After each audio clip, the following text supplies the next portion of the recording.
Hej, witam was na kanale Hajkar. Z tej strony Michał i zapraszam na test Cupry Leona ST. Cuprę Leona na kanale już testowałem, ale wtedy była to wersja z najmocniejszym silnikiem 310-konnym, która teraz nazywa się VZ. Od pewnego czasu chciałem ponownie pojeździć silnikiem 1.5 TSI, który trochę skrytykowałem w przypadku filmu z Formentorem, żeby albo upewnić się w swoim zdaniu, albo je zmienić. Taka okazja się też nadarzyła, ale możecie pomyśleć, że chwila, przecież Leon z tym silnikiem do tej pory oferowany był jako Seat. I racja, dalej tak jest, ale od niedawna możemy też kupić Leona ze słabszym silnikiem z logo Cupry, co pokazuje, że Cupra jako marka powoli będzie zastępowała Seata.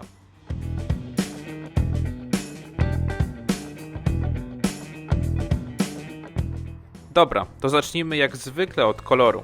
Ten nazywa się Magnetic Tech i jest takim dosyć ciemnym szarym. Osobiście uważam, że w może nie jakoś bardzo rozbudowanej gamie lakierów są ciekawsze opcje. Nawet dla niektórych te dwa matowe za prawie 10 000 złotych. Przód jest agresywnie narysowany z typowym dla Cupry grillem w takie zygzaki, czym delikatnie różni się od Seata, tak samo jak w dolnej części zderzaka. Profil jest identyczny, a wyróżniają się tutaj czarne relingi i obramowania szyb, a lusterka są w tym charakterystycznym dla Cupry szarym kolorze. Różne są też wzory felg i tutaj mam bardzo ładne, dwukolorowe, takie matowe 18 z oponami 225x40, ale do wyboru, zależnie od silnika, mamy jeszcze 19. Z tyłu widzimy tę charakterystyczną dla nowych Cupr listwę świetlną, a także lekko zmieniony w stosunku do Seata zderzak z miniaturowym dyfuzorem i tymi okropnymi atrapami wydechu, który, ten prawdziwy, znajduje się pod zderzakiem. System bezkluczykowy działa tutaj w najbardziej standardowy sposób. Wymiary są oczywiście identyczne w przypadku Cupry, jak i Seata, a masa własna, w zależności od wersji, waha się w granicach 1300 do 1550 kg.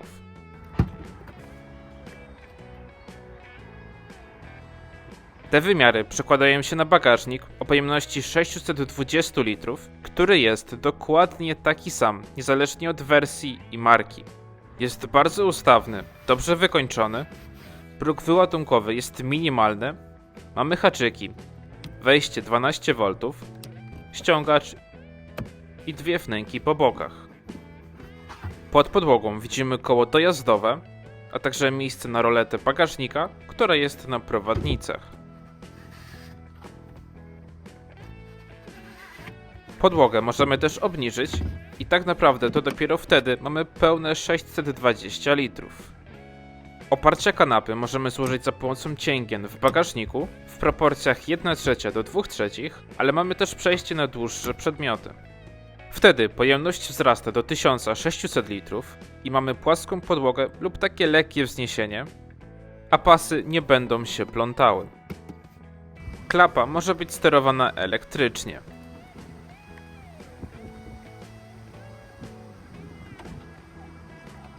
Posłuchajmy, jak zamykają się drzwi.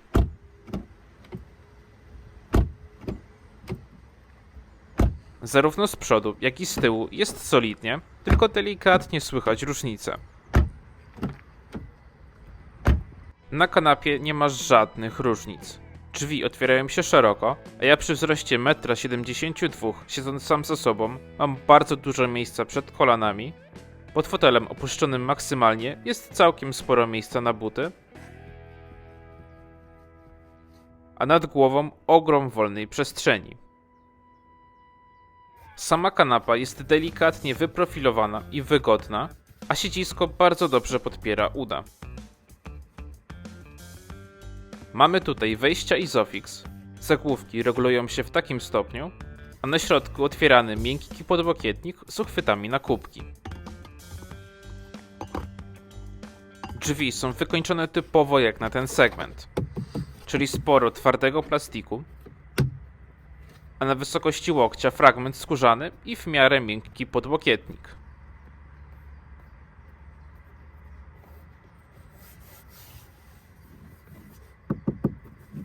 Kieszenie są bardzo duże, tył fotela jest skórzany, mamy gazetowniki, a na środku nawiewy oraz panel trzeciej strefy klimatyzacji i wejścia USB-C.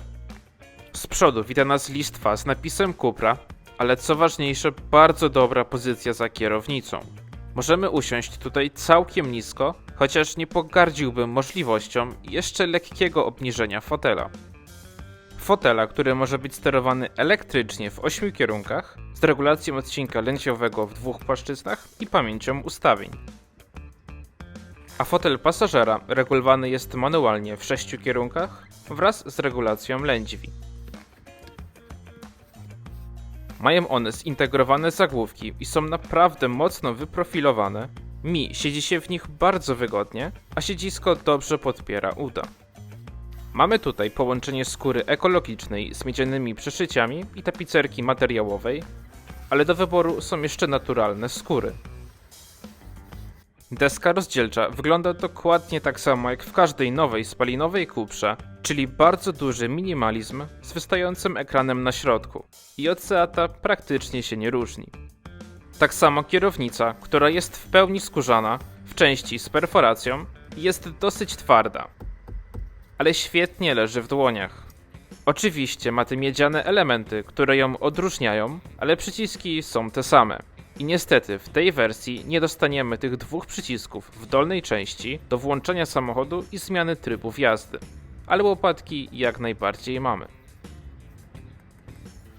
A za kierownicą widzimy ekran zegarów cyfrowych, które chwaliłem już nie raz. Używa mi się ich znakomicie. Mają kilka motywów, w tym na szczęście taki klasyczny z 2 tarczami, a ich nośność informacyjna jest świetna. Tak świetnie nie jest za to w przypadku głównych multimediów. Okej, ekran jest na wysokim poziomie, dobrze reaguje na dotyk, ma super rozdzielczość, a grafiki wyglądają ładnie, ale system jest mało logiczny. Wydaje mi się natomiast, że jego szybkość działania w porównaniu do momentu debiutu na rynku została poprawiona, więc to na plus.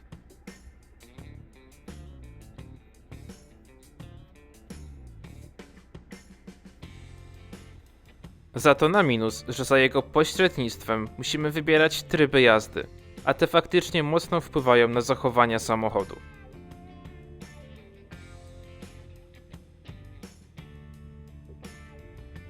Tak samo z klimatyzacją, do której zawsze potrzebujemy przynajmniej 2 kliknięć do zmiany temperatury. Oczywiście możemy to też robić tym panelem pod ekranem, ale to na pewno nic nie ułatwia. Obsługuje on również Apple CarPlay i Android Auto.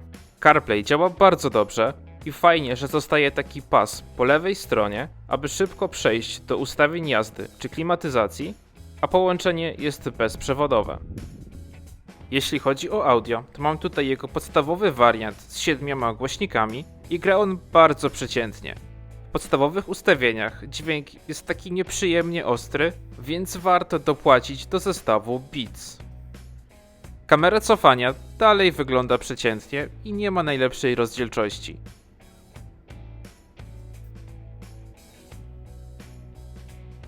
Ale przynajmniej linie skręcają się wraz z ruchem kierownicy. Pod ekranem widzimy wnękę z ładowarką indukcyjną, która potrafi mocno zagrzać telefon i 2 wejścia USB-C. Na konsoli centralnej mamy jeszcze starter silnika, ten mały selektor skrzyni biegów, a także 3 fizyczne przyciski z autoholdem, który, co ważne, pozostaje włączony po ponownym uruchomieniu auta. Nad lewym kolanem widzimy dotykowy panel do obsługi świateł,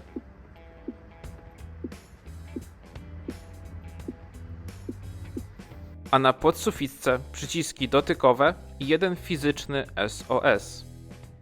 Cupra Leon jest dobrze wykończona. Góra kokpitu wykończona miękkim tworzywem, dopiero na podszybiu i słupki A są twarde.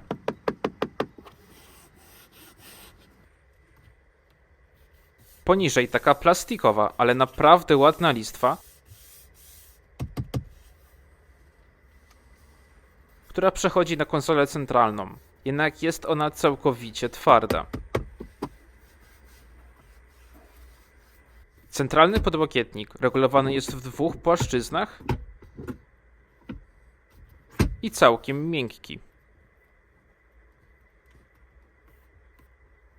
Drzwi od góry mają lekko uginające się tworzywo, taki ozdobny dekor i skórę na boczku oraz na podłokietniku, który mam wrażenie, że ma delikatnie więcej pianki od tego na tylnych drzwiach. Niestety ładnie wyglądająca rączka tak samo jest całkiem twarda. Na duży plus jest fakt, że mamy tutaj naprawdę mało piano black i to się ceni. Dobra, to zobaczcie schowki i idziemy pod maskę.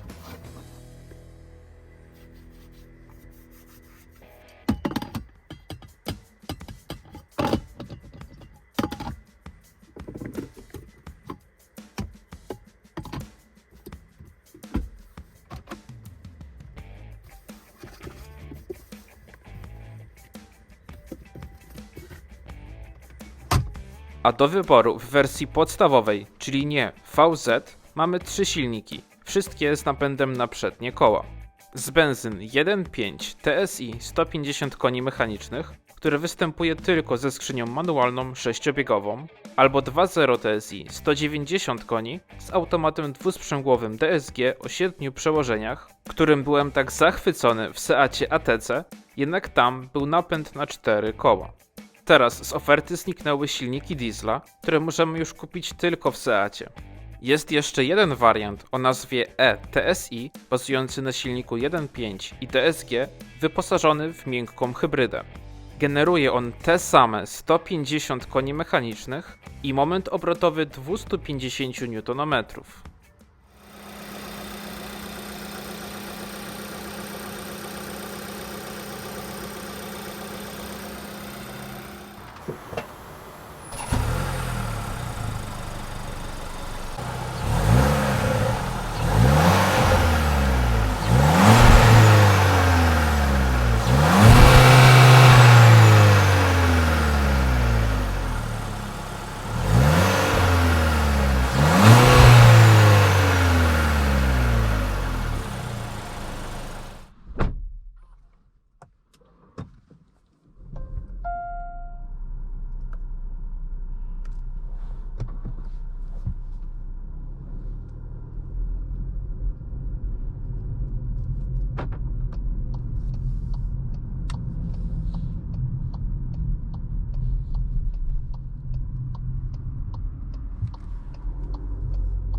Jak słyszeliście, silnik pracuje kulturalnie i w środku jest dobrze wyciszony, a z wydechu brzmi jak typowa 4-cylindrowa benzyna, więc nic specjalnego, tym bardziej, że jest soft limiter przy 4000 obrotów na minutę. Zobaczmy teraz, jak będzie z osiągami i czy ta miękka hybryda pomaga również w czasie 0-100, który Cupra podaje na poziomie 8,8 sekundy.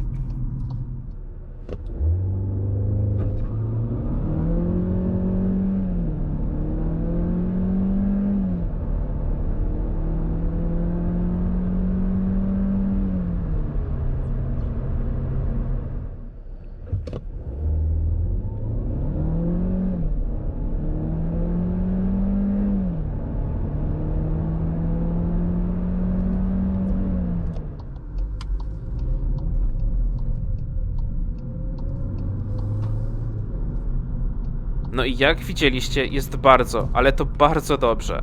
Z brake boostem udało mi się zejść nawet poniżej 8 sekund, bazując na liczniku, ale i tak jest to świetny czas. I faktycznie, same odczucia z dynamiki tego silnika są bardzo dobre, chociaż też w dużej mierze zależą od wybranego trybu jazdy. W trybie komfort musimy naprawdę mocno wcisnąć gaz, aby zacząć przyspieszać i tak naprawdę dopiero kickdown da nam oczekiwaną dynamikę. Za to w trybie sport skrzynia trzyma z założenia niższy bieg, a silnik o wiele szybciej reaguje na wciśnięcie gazu. I naprawdę możemy mówić o dynamicznym samochodzie, którego dopiero przy prędkościach autostradowych łapie lekka zadyszka.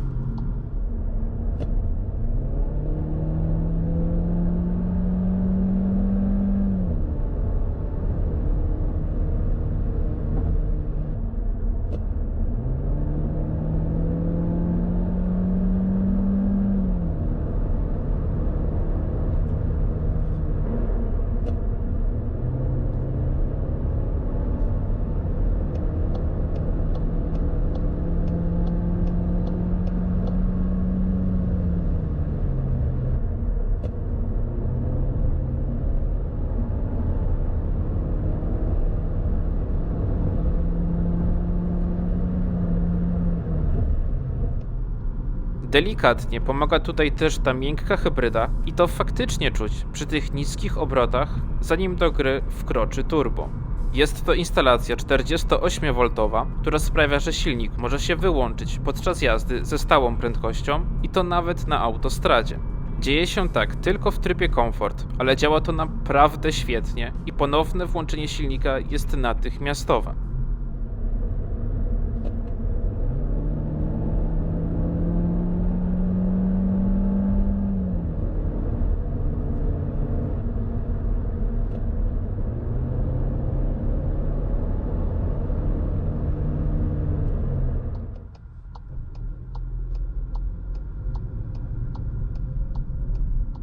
Ale głównym powodem zastosowania tej technologii było obniżenie spalania.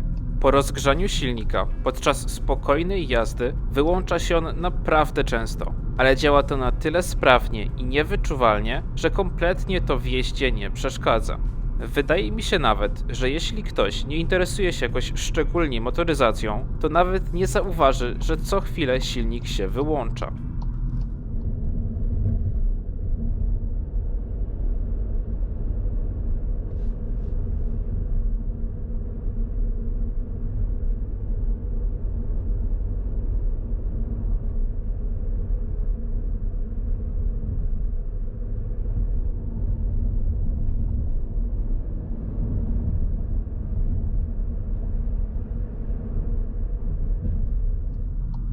W dodatku ta miękka hybryda jest też niesamowicie inteligentna i współpracuje zarówno z radarem z przodu auta, dostosowując swoją pracę do ruchu na drodze, a także bierze pod uwagę ograniczenia prędkości. I tak na przykład, kiedy jedziemy z wyłączonym silnikiem, ale zbliżamy się do samochodu przed nami, to silnik się włączy i napęd przejdzie w tryb odzyskiwania energii, ładując akumulator kompletnie bez naszej ingerencji i zaczniemy zwalniać. To samo stanie się, kiedy zbliżamy się do ograniczenia prędkości, które jest mniejsze od naszej, z którą aktualnie się poruszamy. I wtedy również układ zacznie odzyskiwać energię, dzięki czemu oszczędzamy hamulce. Ale dobra, jak to się ma do faktycznych wyników spalania? W mieście osiągałem różne wyniki, od 4 przez 5, 6, 7 do maksymalnie 8 litrów na 100 km, co przekłada się na średnio 6 litrów na 100 km. Przy prędkości 90 km na godzinę spalanie wyniosło zaledwie 4,5 litra przy 126 litrów, a przy 147,5 litra na każde 100 km. Na trasie Chorzów-Bielsko przy dosyć sporym ruchu spalanie wyniosło 5,2 litra na 100 km, a w drodze powrotnej przy bardziej pustych drogach 4,9 litra. Z całego testu i przejechania ponad 400 km średnie spalanie wyniosło 6 litrów na 100 km, więc naprawdę są to bardzo dobre wyniki i ta miękka hybryda zdaje egzamin. Zobaczmy teraz, jak Cupra Leon poradzi sobie na nierównej drodze.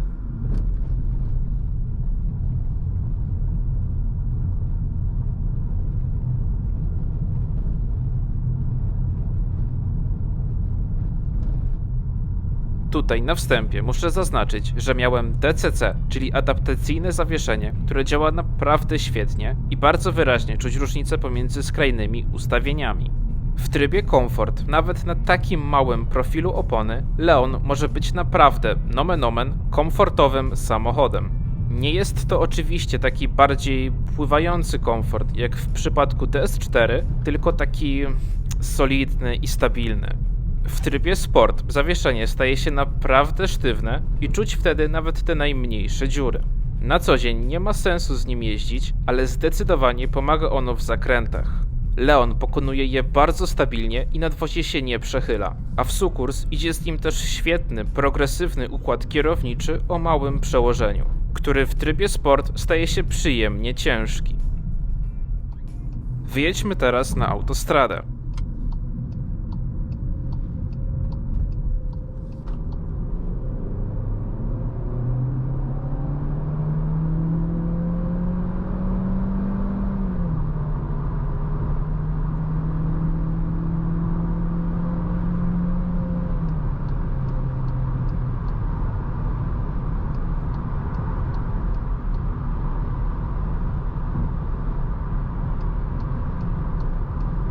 Tutaj Leon radzi sobie dobrze.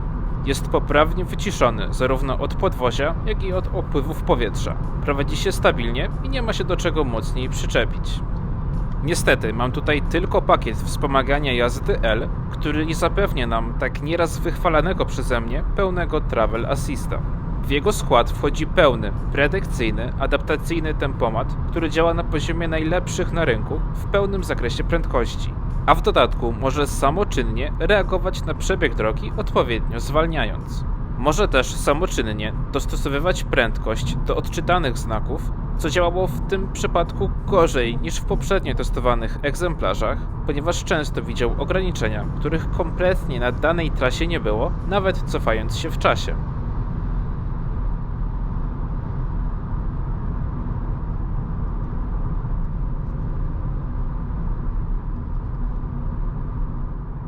No i niestety pakiet L nie zawiera pełnego asystenta pasa ruchu, tylko mamy taki podstawowy, który również bardzo ładnie pokazuje rodzaj krawędzi pasa, ale reaguje tylko w przypadku najechania na linię, odbijając kierownicą, więc nie ma mowy o zdaniu testu szykany.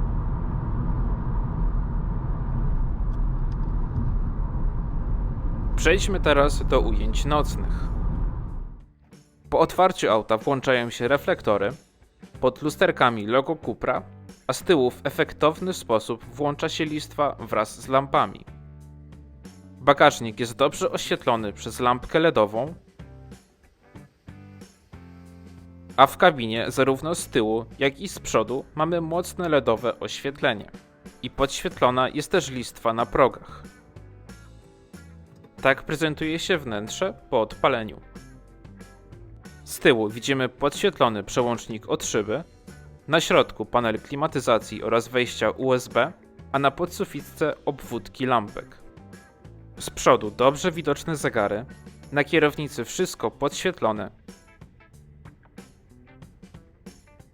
tak jak nad lewym kolanem i na drzwiach. Przestrzeń na nogi oświetlona, a na środku oczywiście niewidoczna ta listwa pod ekranem, chociaż wejścia USB i reszta przycisków już podświetlona. W całkowitej ciemności kamera radzi sobie przeciętnie. Pod podłokietnikiem ciemno, a w schowku przed pasażerem LEDowa lampka. Na podsufitce przyciski są widoczne, tak samo jak ładne kontury lampek, a w zasłonach mocne LEDy. Tak jak w innych, nowych modelach Cupry, mamy też bardzo bogate oświetlenie ambientowe na podszybiu i na drzwiach. Jego barwę możemy indywidualnie wybrać spośród przygotowanych przez Cuprę nastrojów, uzależnić go od wybranego trybu jazdy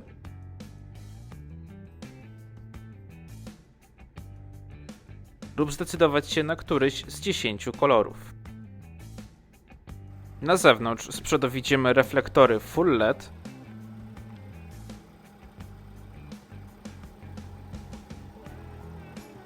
tak jak światła przeciwmgielne, na lusterku LEDowy kierunek, a z tyłu ta ładna listwa łącząca LEDowe lampy z dynamicznymi kierunkowskazami.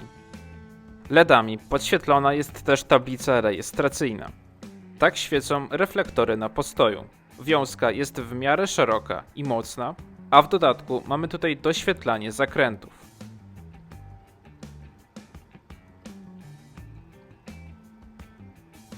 Światła drogowe również na wysokim poziomie.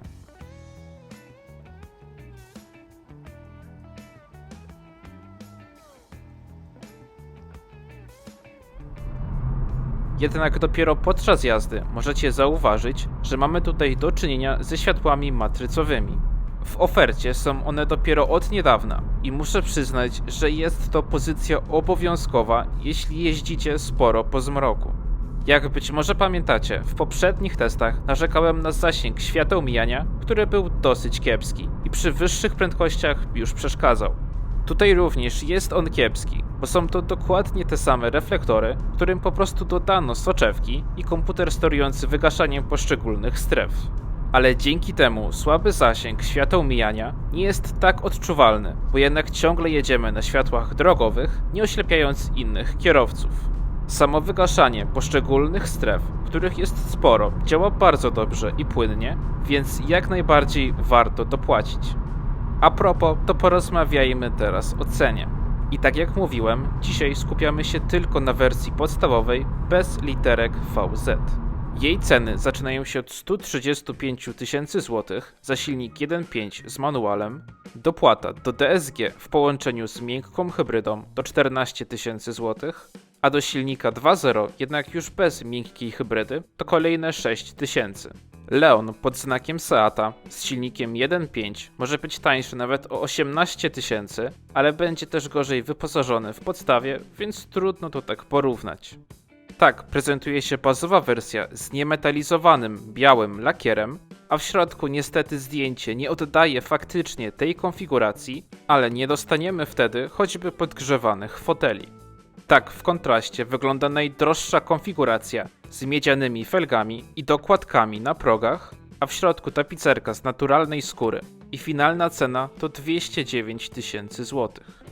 Za optymalną wersję uznam testowany przeze mnie silnik z elektryczną regulacją fotela kierowcy i kilkoma według mnie przydatnymi pakietami, której finalna cena to 169 tysięcy złotych. I przechodząc do podsumowania, bardzo dobrze jeździło mi się tym Leonem. Nie wiem, czy aż taką różnicę dla mnie zrobiła ta miękka hybryda, ale naprawdę tutaj czułem o wiele większą frajdę z jazdy niż w Formentorze z samym silnikiem 1.5. Zarówno pod względem dynamiki, jak i samych odczuć dźwiękowych było tutaj lepiej. Ale może też być tak, że tamten konkretny egzemplarz Formentora miał po prostu jakąś wadę.